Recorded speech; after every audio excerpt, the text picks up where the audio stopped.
दोस्तों नमस्कार। आज की शुरुआत मैं एक छोटी सी कहानी के साथ में करना चाहता हूँ।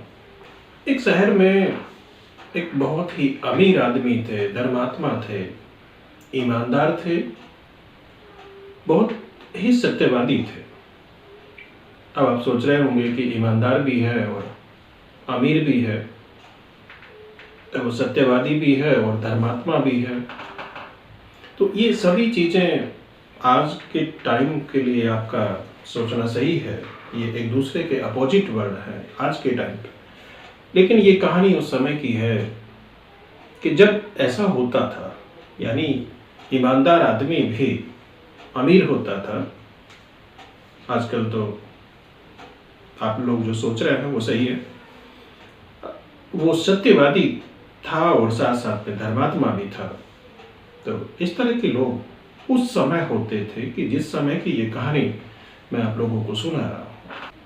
तो बहुत अच्छा समय जो है गुजर रहा था, लेकिन ये बाई चांस एक समय ऐसा आया कि उनके घर में जो लक्ष्मी जी का वास था, एक दिन माता लक्ष्मी उनसे बोली कि महानुभाव, अब काफ़ी दिन हो गए, आपने हमारी बहुत सेवा की, लेकिन अब फिलहाल मुझे जाना है, तो यहाँ से अब मुझे जाने की आज्ञा दीजिए।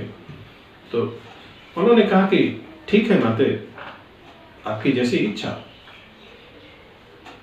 लक्ष्मी क्योंकि वो धन की देवी है, वो चली गई। तो धीरे धीरे क्या हुआ कि अमीरी जो थी, वो धनी थे, वो धन धीरे धीरे जो है कम हुआ और जो है उनके पास में एक तरह से गरीबी आ गई। कुछ दिन बाद जो सत्य जो उनके साथ था, क्योंकि वो सत्य बोलते थे, तो एक दिन जो है सत्य उनके सामने आए, यानी सत्य के देवता, और उनसे कहा कि ये महानुभाव, ये लक्ष्मी जी आपके पास अब नहीं है, वो चली गई है। तो मैं सोचता हूँ कि अब जो है मुझे भी आप आज्ञा दें, कुछ दिन और किसी जो घर में वास करेंगे। तो उन जो सज्जन ने उन्हें भी कहा ठीक है, आपकी जैसी इच्छा। तो सत्य भी चले गए। ऐसे ही करते करते उनके पास में जितने भी देवी देवताओं के वास थे, यानी कि रहना था, उनके साथ में रहते थे, धीरे धीरे सभी एक एक करके उनको छोड़ के वो चले गए। एक दिन लास्ट में क्या हुआ कि उनका जो धर्म था, यानी कि धर्म के प्रतीक जो देवता थे, वो उनके पास आए और बोले कि महानुभाव, औरों की तरह कि अब जो है मुझे भी आज्ञा दें। और उस समय तक उस आदमी की स्थिति ये हो, इस तरह की स्थिति हो गई थी कि एक टाइम के लिए खाना था और दूसरे टाइम शायद ही मिलता था। तो ऐसी स्थिति में जो धर्म के देवता ने कहा कि अब जो है मुझे भी आप आज्ञा दें, तो मैं भी यहाँ से प्रस्थान करूं। तो उन महानुभाव ने हाथ जोड़कर तो उनसे जो निवेदन किया, यानी धर्म से निवेदन किया कि आपको जाने की परमिशन नहीं है, यानी आप यहाँ से नहीं जाएंगे, आप मेरे साथ ही ऐसी भी स्थिति में, यानी मेरी जो भी स्थिति है उसमें आप जो है मेरे साथ रहेंगे।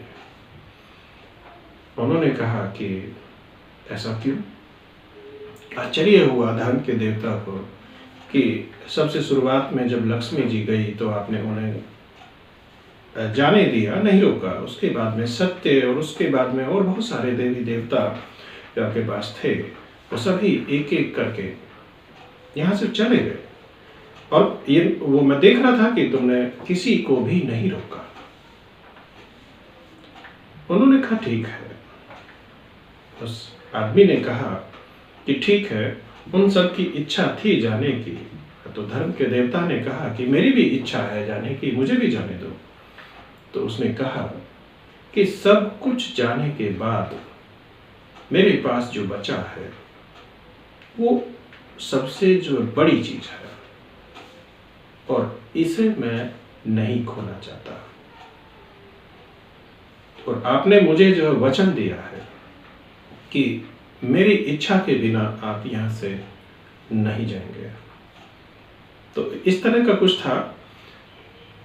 तो लास्ट में क्योंकि धर्म को उन्होंने जाने की आज्ञा नहीं दी तो वो नहीं गए और ये धर्म को विवश होके उसी के साथ में रहना पड़ा। तो जिस आदमी के साथ में धर्म रहा तो धीरे धीरे सत्य और जो लक्ष्मी जी और सभी देवता फिर वापस आ गए। उन्होंने ये कहा कि जहाँ धर्म का वास है हमें तो वहीं पे रहने की मजबूरी है। तो ये एक छोटी सी कहानी है कि मैंने आपको क्यों बताई, वो इसलिए कि आज मैं जो बात आप लोगों से करूँगा वो केवल धर्म की बात होगी। हमारे शास्त्रों में धर्म की बहुत ही स्पष्ट व्याख्या है। साफ शब्दों में बताया गया कि धर्म की परिभाषा क्या होती है, उसका उद्देश्य क्या होता है, उसके लाभ क्या है। ऐसा नहीं है कि हम नहीं जानते, हमें सब पता है, लेकिन जानबूझकर अनजान बनने की हमारी जो आदत है वो पहले से ही है। हम सभी धर्म के ज्ञानी हैं, हमें सब पता है कि कर्म का मार्ग धर्म की रोशनी में ही दिखाई देता है। धर्म का ज्ञान हमें सिखाता है कि हमें क्या करना है और क्या नहीं करना है। ये धर्म एक इस तरह का एक प्रकाश पुंज है, एक ऐसी रोशनी है जो हमें आगे बढ़ने का रास्ता दिखाती है। अगर ये प्रकाश अंधकार में बदल जाए तो कर्म का मार्ग किस तरह दिखाई देता है? इम्पॉसिबल है। सभी धर्मों की एक ही शिक्षा है कि कर्म के मार्ग पर चलते हुए सर्वोच्च को प्राप्त करना, ऊंचाई पर जाना। अब सर्वोच्च के भी कई अर्थ हो सकते हैं। कुछ लोग सर्वोच्च पद की प्राप्ति के लिए, कुछ लोग अमीर होना चाहते हैं, कुछ महान होना चाहते हैं, तो कुछ लोग सर्वोच्च कुर्सी पर, स्थान पर पहुंचना चाहते हैं। अलग अलग मतलब होते हैं, लेकिन यहां मैं ये भी कहना चाहता हूं कि धर्म में ये भी एक प्रतिबंध है कि आप सर्वोच्च तक पहुंचिए, लेकिन यह भी देखिए कि आपकी सर्वोच्चता किसी के लिए कष्टदायी ना हो। यानी कि आप जिस सर्वोच्च स्थान पर पहुंचने वाले हैं या पहुंच चुके हैं, वहां से किसी के जो दुख की आवाज आपको सुनाई दी या नहीं, इसका भी एक विशेष अर्थ है। मेरा देश भारत एक ऐसा देश जहां सभी धर्म उपलब्ध हैं।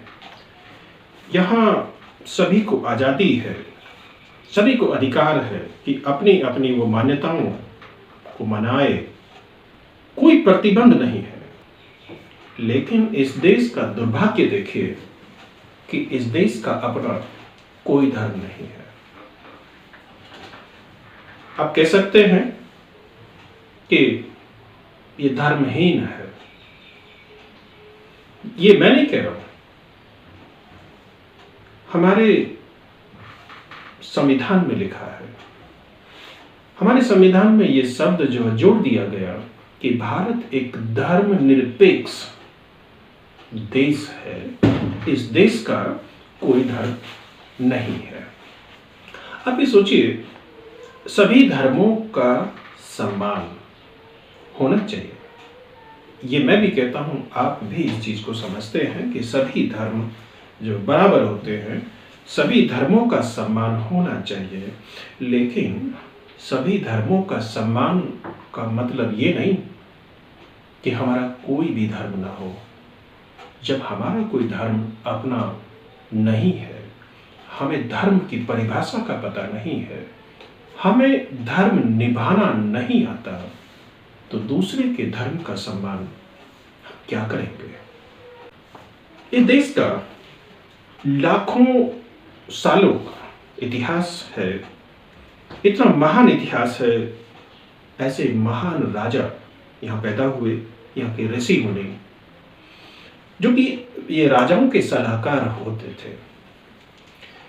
यहाँ इतनी महान उपलब्धियां रही है कि हमारे जो धर्मशास्त्री थे, आचार्य थे, मुनि थे, वो गणितज्ञ भी थे, वो साइंटिस्ट भी थे, अलग अलग रिसर्च उन्होंने की।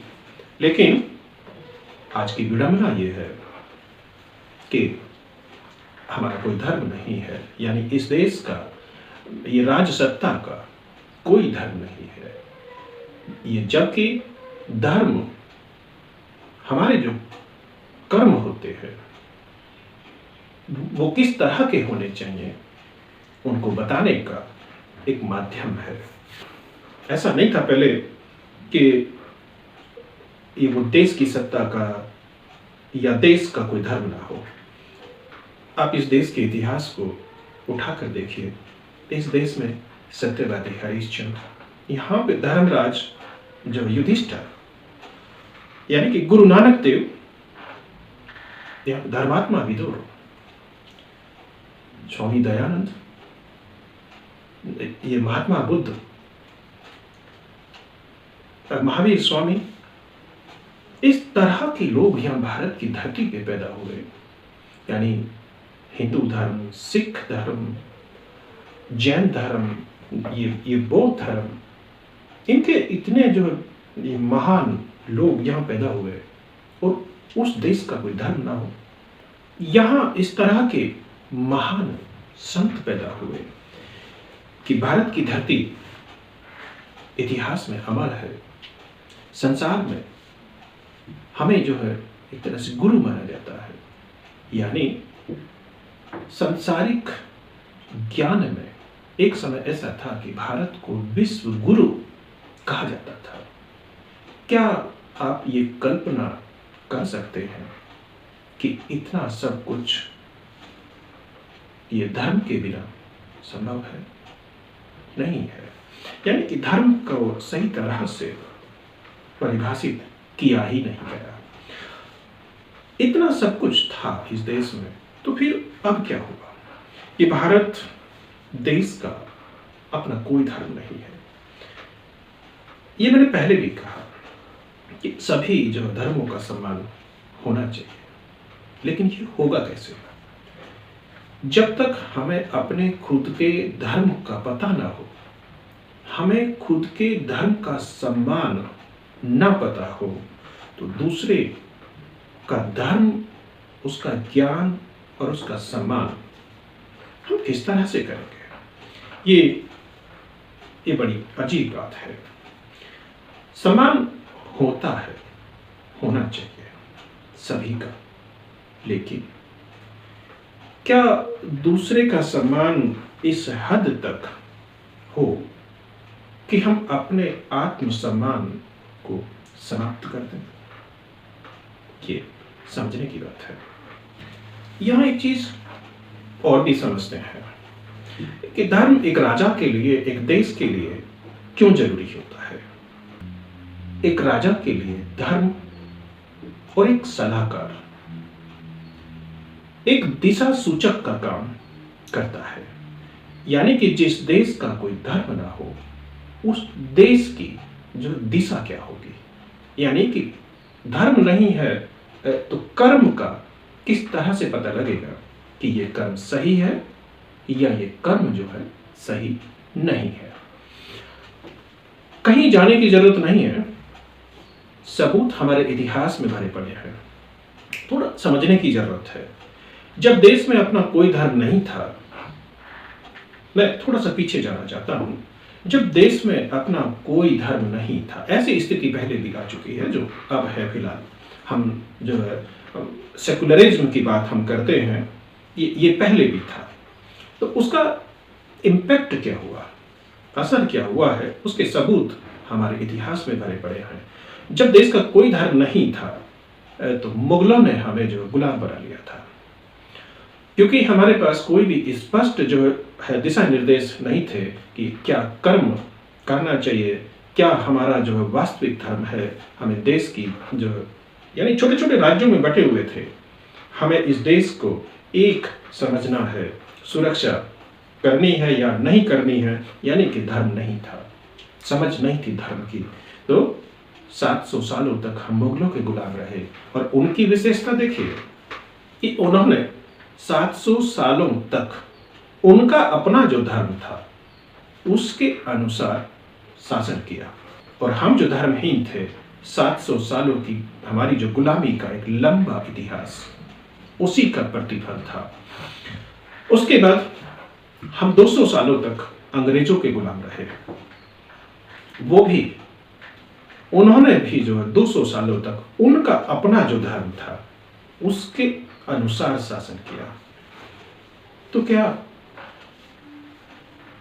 हम एक बार जो भुगत चुके हैं कि धर्महीनता के कारण 700 और 200 900 साल तक का ये लंबा समय हम गुलाम रहे, तो अब उसका प्रतिफल जानने के बावजूद भी हम फिर से उसकी तरफ हम बढ़ना चाहते हैं, और हम जो है धर्महीन यानी कि सेक्युलर रहना चाहते हैं। हमें जब धर्म की याद आई तो लाखों लोगों की कुर्बानी और लगभग 100 सालों का 1857 से लेकर 1947 100 सालों का एक लंबा इतिहास कुर्बानी का रहा।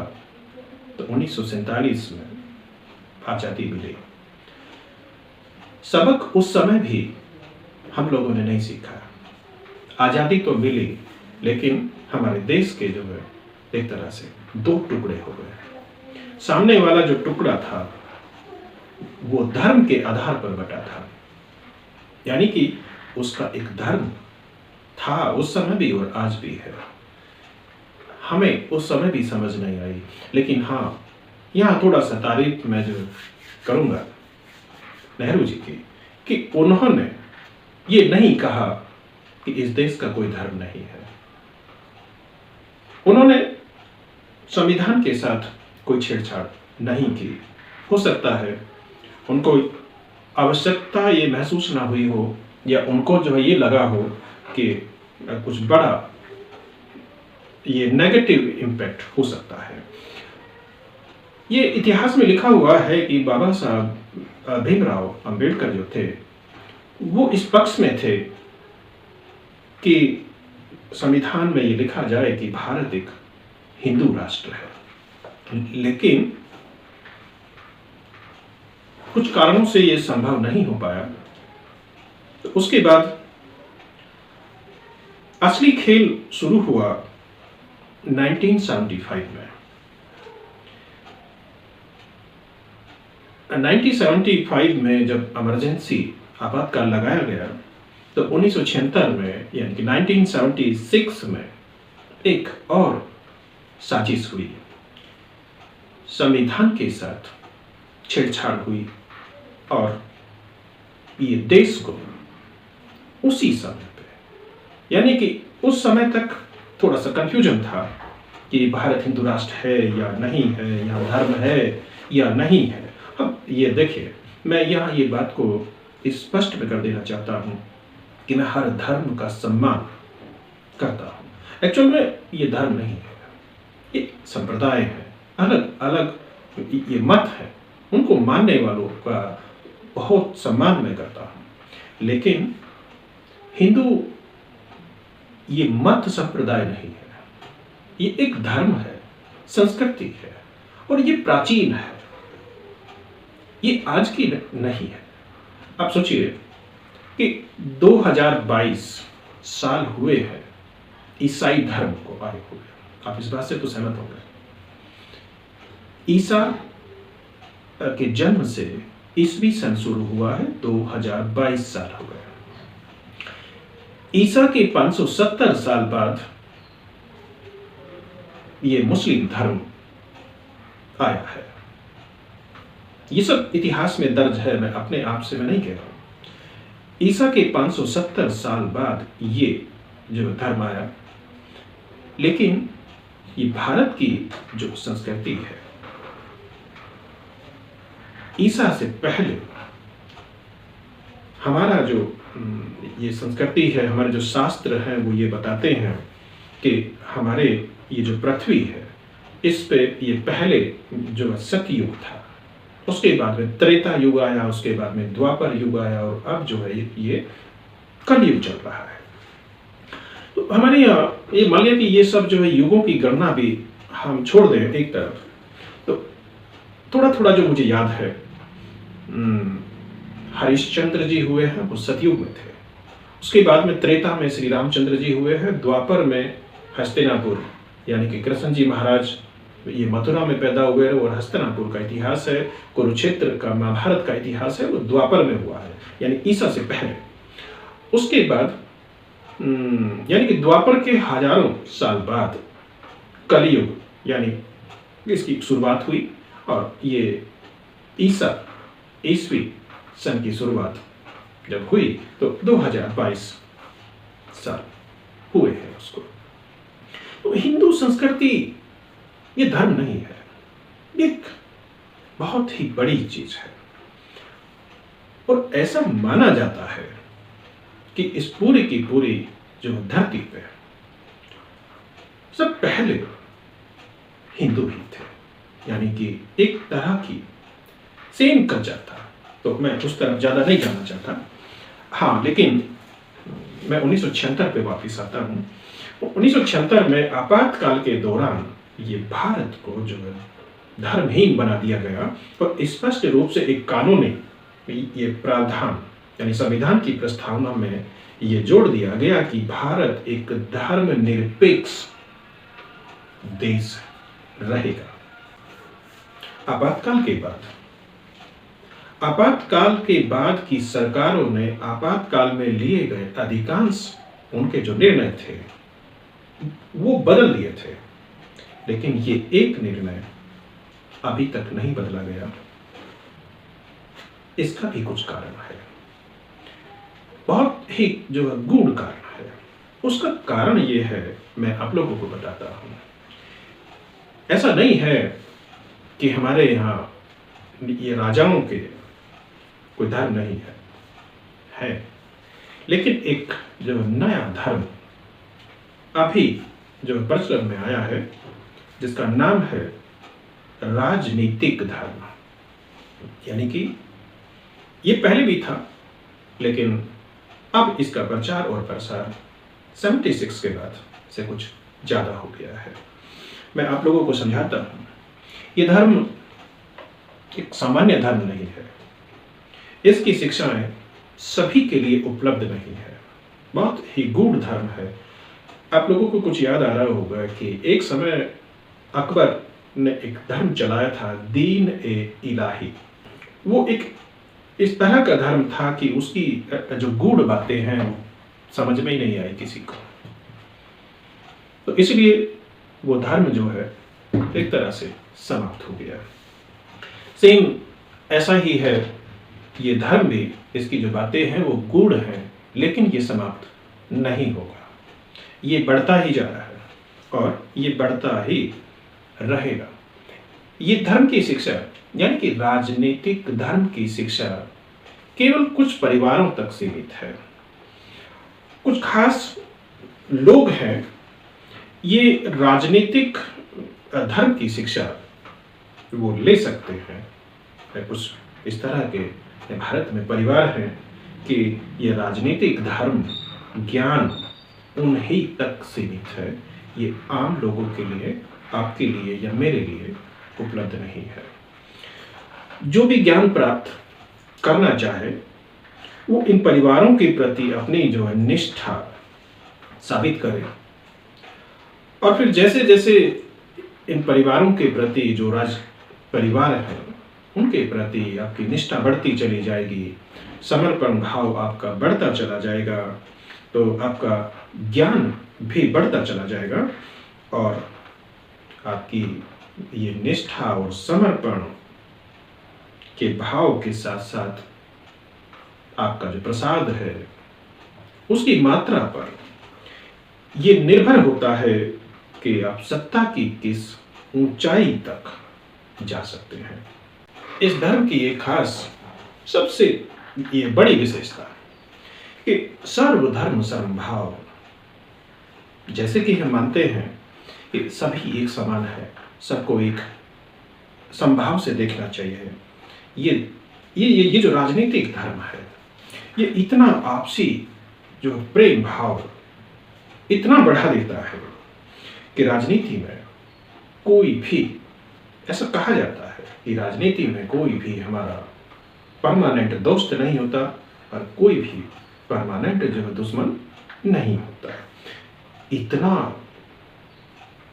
अच्छा धर्म है कि आज हम जिस पार्टी में हैं हम अलग पार्टी वालों को गाली देते हैं, लेकिन समभाव के साथ हमेशा ये इस तरह की गुंजाइश वो बना के जो रखी जाती है कि कभी भी उसको जो गले हम लगा सकते हैं।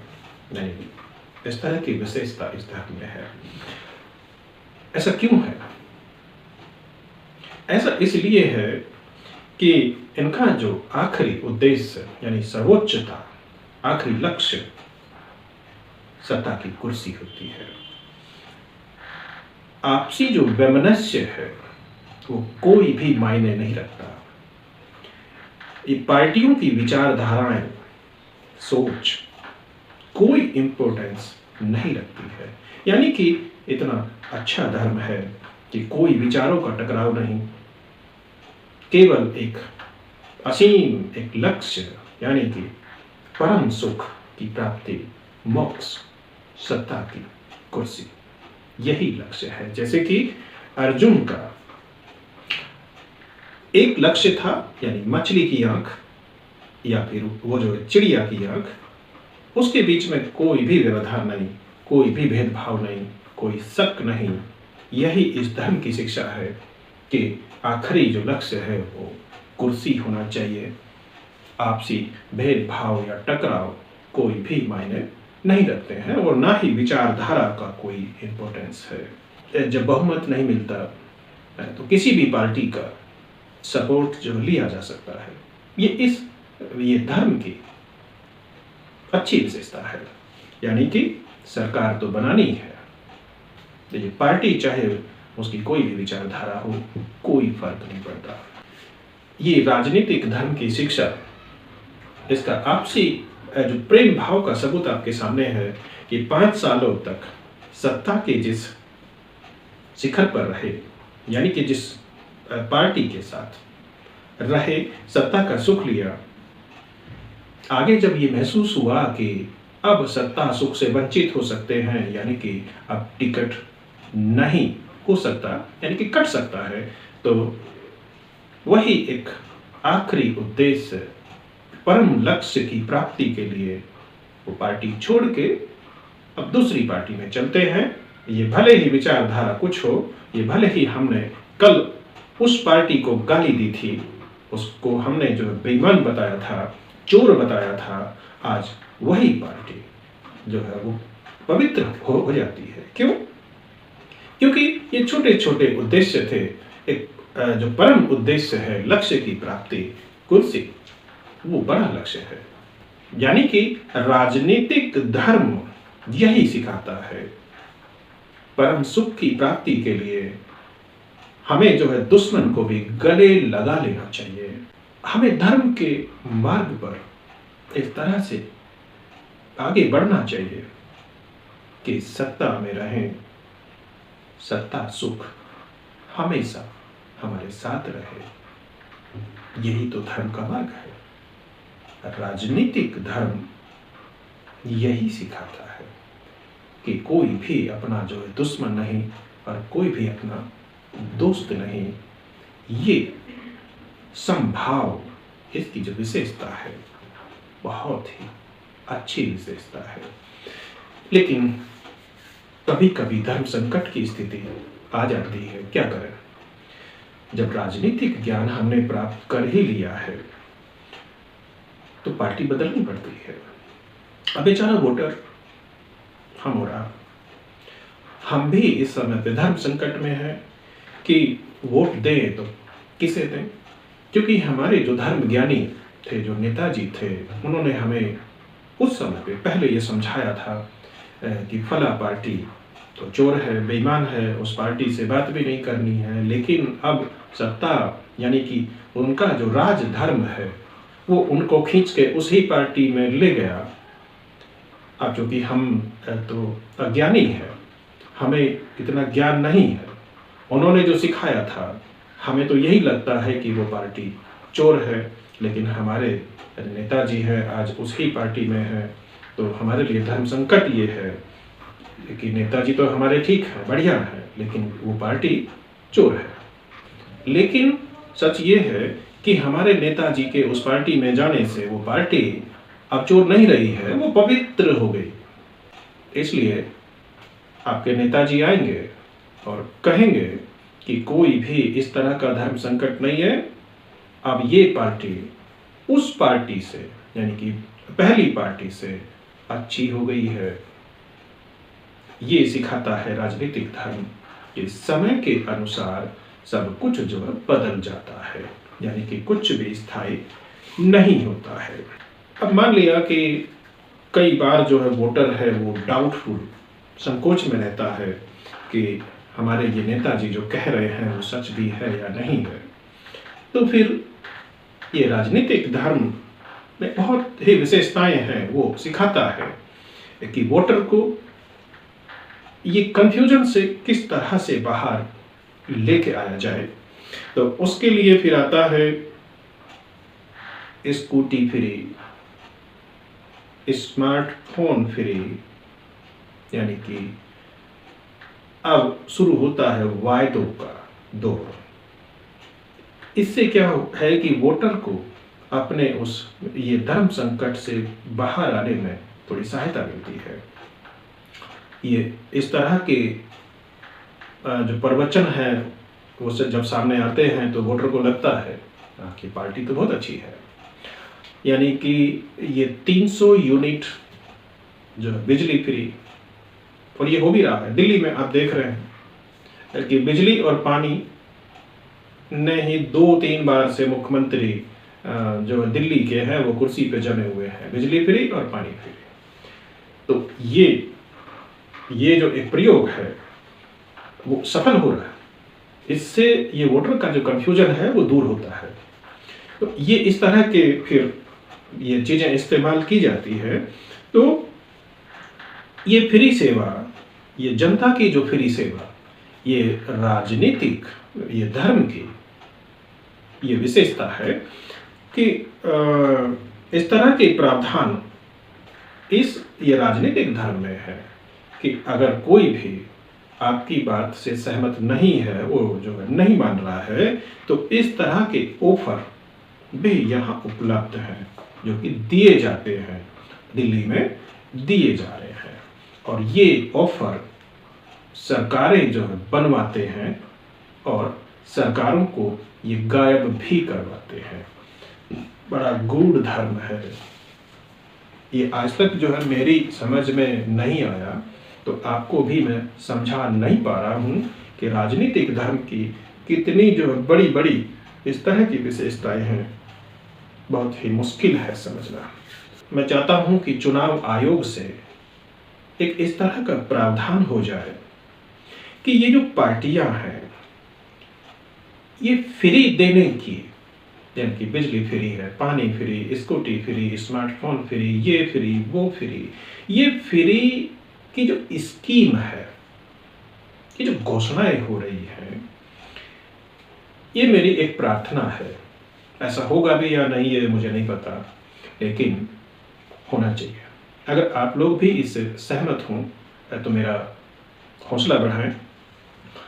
ये सब घोषणाओं का एक एफिडेविट वो बनाया जाए और ये जो है चुनाव आयोग में जमा हो, और एक सुप्रीम कोर्ट में जमा हो जाए और ये गारंटी हो जाए कि जो फ्री के ये वायदे हमने यानी कि पार्टियों के द्वारा ये हो रहे हैं, जीतने के बाद ये गारंटी से सभी को दिए जाएंगे। एक इस तरह का प्रावधान हो जाए और उसमें ये भी लिखा जाए कि जीतने के बाद, सरकार में आने के बाद ये फ्री के जो वायदे हैं, ये जीतने वाले हमारे जो माननीय हैं, एमएलए हैं या विधायक हैं या मंत्री हैं, उनकी ये निजी संपत्ति से दिए जाएंगे, क्योंकि इन वायदों से उनको जीतने में